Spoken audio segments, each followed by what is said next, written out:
Good boy. Good boy, buddy. Good boy.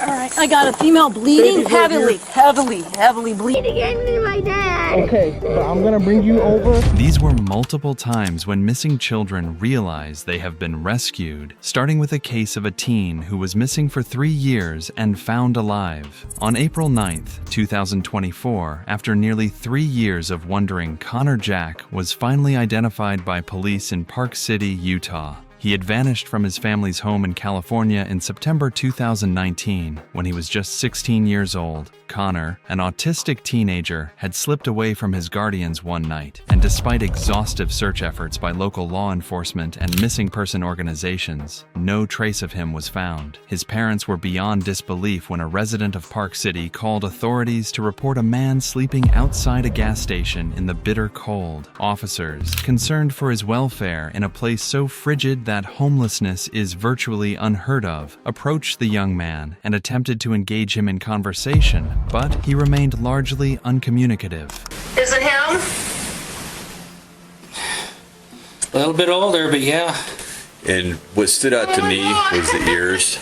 Though the police showed kindness, offering him a warm ride and checking to ensure he wasn't armed, Connor refused to share any personal details. After several attempts over a few days, the officers decided to take his fingerprints. Those prints revealed an outstanding warrant from Nevada dating back to February, the year unspecified. And when detectives ran the name associated with that warrant, they discovered a missing persons poster bearing Connor's face from California. Officers immediately contacted his parents, who drove from Idaho Falls to Utah in stunned silence, clutching the photograph. As the officers compared the gas station photograph from Nevada with the missing person poster, Connor's ears, slightly more grown but unmistakably his, confirmed his identity. The family's relief was palpable. 3 years of heartbreak and anxious searching culminated in a shock of recognition. But this next child was close to not making it if it wasn't for the help of man's best friend. On 29th March 2024, a 3-year-old boy wandered out of his garden and into the dense, swampy woods of Dand, Florida. His family discovered he was missing early that morning, and frantic searches yielded nothing. The sprawling, humid Floridian forest is notoriously difficult to traverse, with thickets so thick that searchers often lose sight of one another within seconds. By 11:30 a.m., the family, desperate and overwhelmed, called law enforcement. Recognizing the peril of losing a toddler in such terrain, the responding officers decided to enlist Midnight, a seasoned police K-9 renowned for his tracking abilities. After receiving a piece of cloth soaked in the boy's scent, Midnight exploded into the woods, dragging his handler along at a frantic pace. The camera mounted on the handler's uniform captured Midnight bounding through ferns and underbrush, his nose barely inches from the ground. Yep. You're way ahead of me. I'll be 502 in the background. Hey, Matt, are you on the phone with him? Yep. Can you stay here?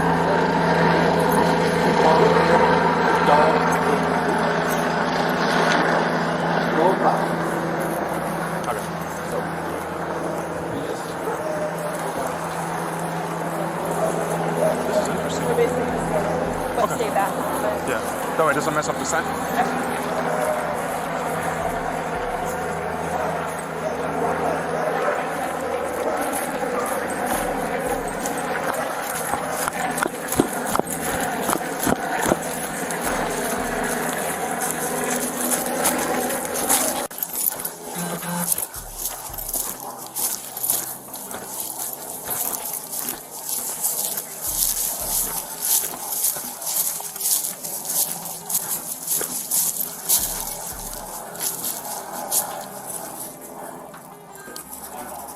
How you doing? Hey. So far.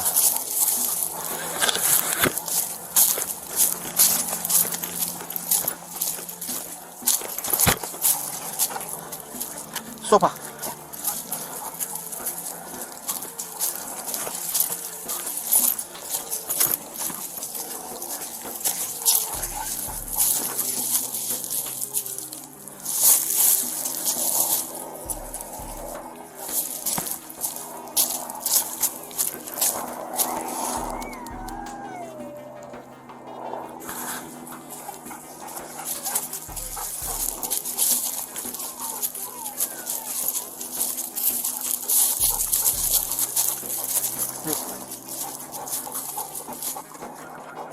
Hey. Come here, buddy. Where you at?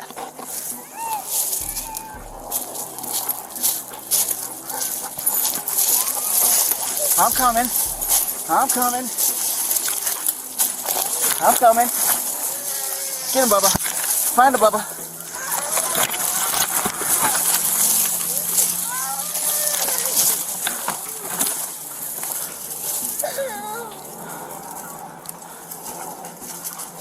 Five, 10, and 11 Central. I got him.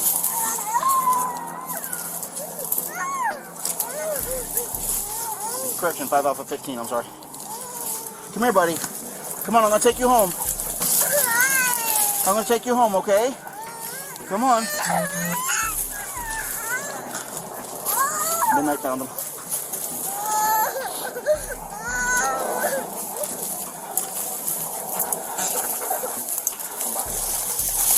Hey, buddy. Is your blanket? Come on. Hey, buddy. Good job, buddy. Good job, Midnight. Good job, Bubba. Oh, he likes it? Good job. Come here. Come here. We're going to take your mom. We're going to take your mom, okay? You're going to grab the dog boy. Come here, Bubba. Midnight here. Midnight here. Midnight here. Midnight here. Good boy. Good boy, buddy. Good boy. Good boy, Bubba. Good boy, Bubba. There's a good boy. There's a good boy. Good boy, buddy. Good boy.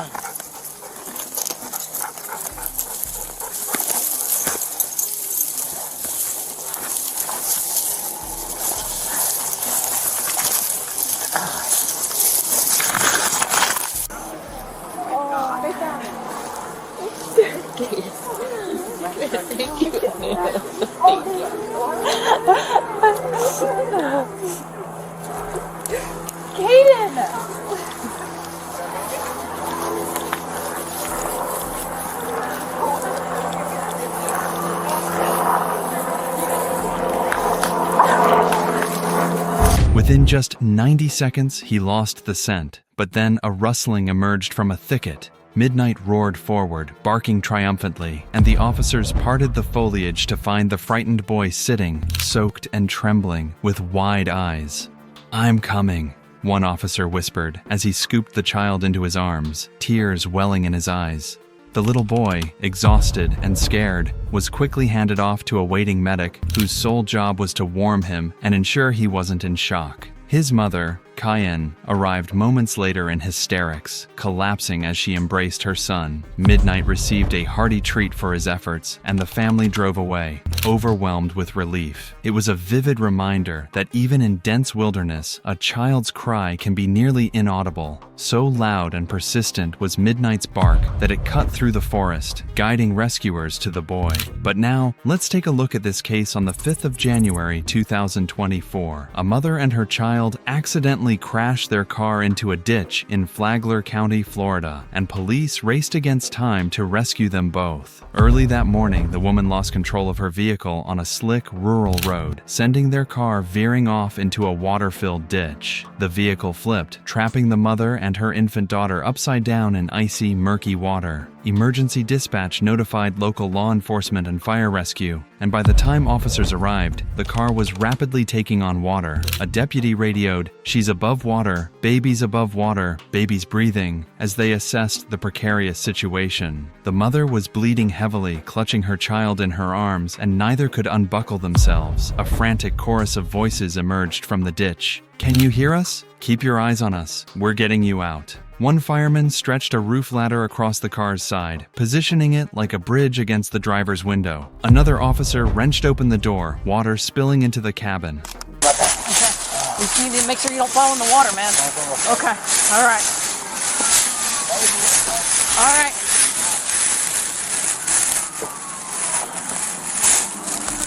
Hey, can you hear us? It's the sheriff's office.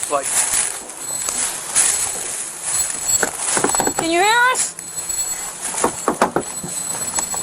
All right, I got a female bleeding heavily bleeding.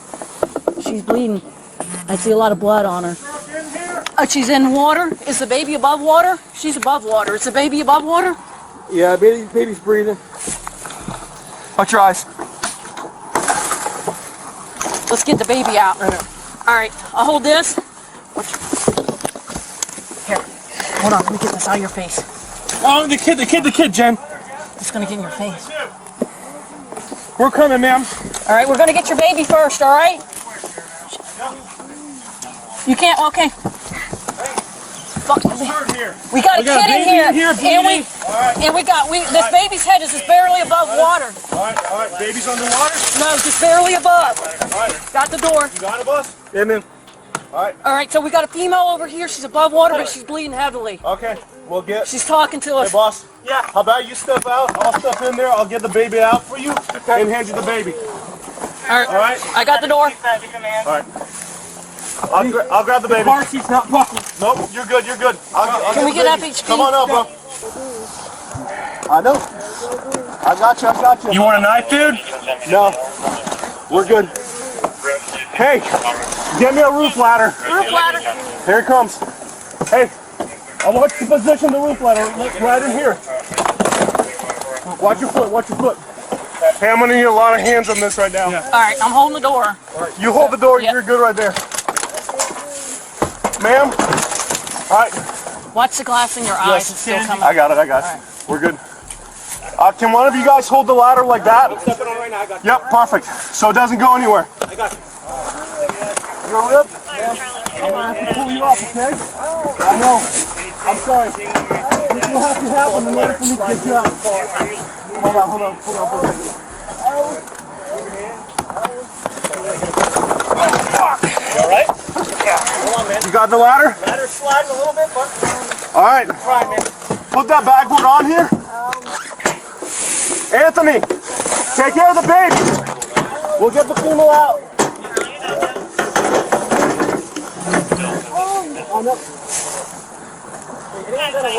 Push up on your feet. We can tie this ladder to that post. All right, you're good right here. Okay? All right, he's... Hang on. Hey, sir. In my trunk. Yes, ma'am. On the right-hand side, there should be a rope. Okay?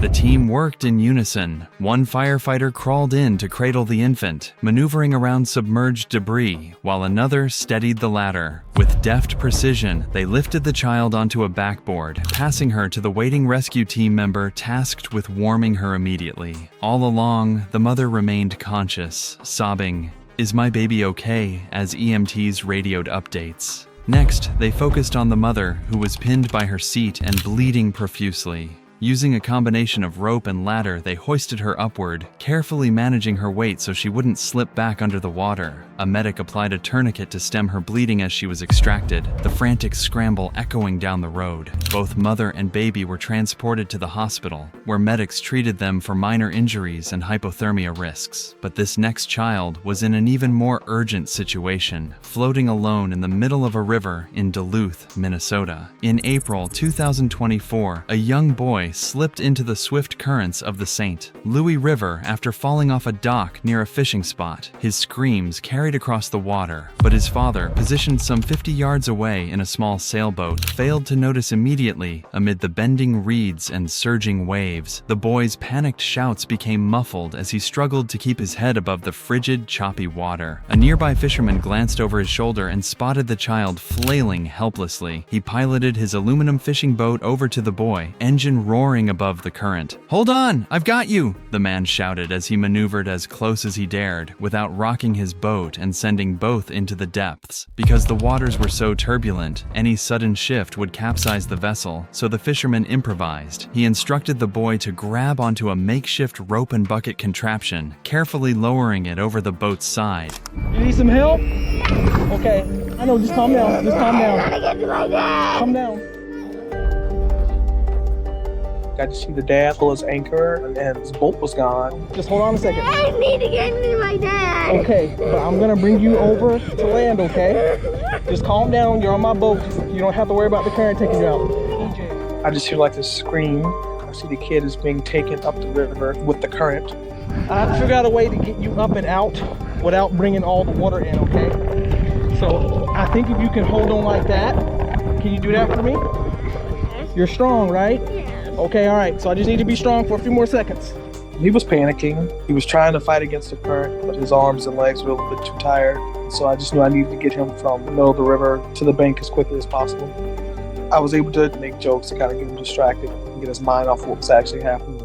He stopped panicking. He held onto the boat. He was able to conserve some energy. How old are you? I can't remember. You can't remember? Are you that old? Are you like 101? 102?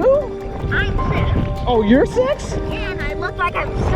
Oh, wow, that's good. That must mean you must eat all your fruit and vegetables. He was very strong for a 6-year-old kid. I don't think a lot of 6-year-old kids would have lasted as long as he did. We're almost there, okay?